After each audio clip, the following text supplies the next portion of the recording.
Hello viewers, 2-3 দিন থেকে আমাদের যে ওয়েদারের অবস্থা রয়েছে, যে নিম্নচাপ, গভীর নিম্নচাপের সৃষ্টি হয়েছে বাংলাদেশ তথা গাঙ্গেয় পশ্চিমবঙ্গের উপকূলে।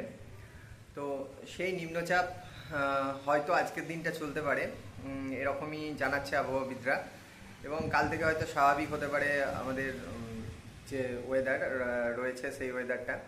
কিন্তু এর জন্য এই যে নিম্নচাপ, যেটা এই টানা 3-4 দিন ধরে চলছে, সেটা আজকে অনেক বছর পরে আমাদের পশ্চিমবঙ্গবাসীরা দেখলো যে এরকম টানা নিম্নচাপ যেটা বা এত বৃষ্টি যেটা অনেক দিন ধরেই আমরা দেখতে পাইনি। যার জন্য আমাদের মূলত যে সমস্যাগুলো হচ্ছিল তার মধ্যে আমরা প্রত্যক্ষভাবে হলেও আমরা প্রত্যক্ষভাবে কেউ বুঝতে পারছি না, যেটা পরোক্ষভাবে আমাদের একটা জীবনের ওপর বিশাল বড় এফেক্ট করছে। সেটা হলো আমাদের যে ভূগর্ভস্থ জল, তার সঞ্চয়টা কমে যাচ্ছে। এই বৃষ্টিটা হওয়ার ফলে আশা করি কিছুটা হলেও আমাদের ভূগর্ভস্থ যে জলটা রয়েছে তার লেয়ারটা একটু বৃদ্ধি পাবে। এমন অনেক জায়গায় সিচুয়েশন তৈরি হয়েছে যে ভূগর্ভস্থ জলের যে লেয়ারটা রয়েছে সেটা অনেকটাই নেমে গেছে।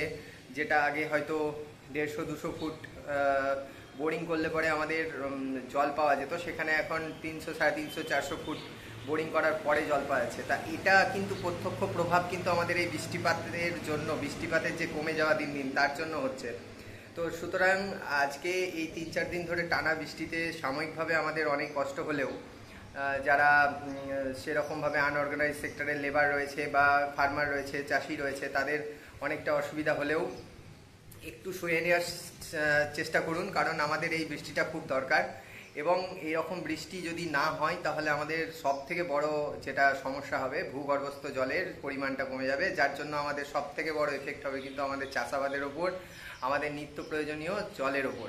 তো সুতরাং আশা করব সবাই এই বৃষ্টিটাকে একটু কষ্ট হলেও সবাই একটু ধৈর্য ধরে একটু উপভোগ করার চেষ্টা করুন।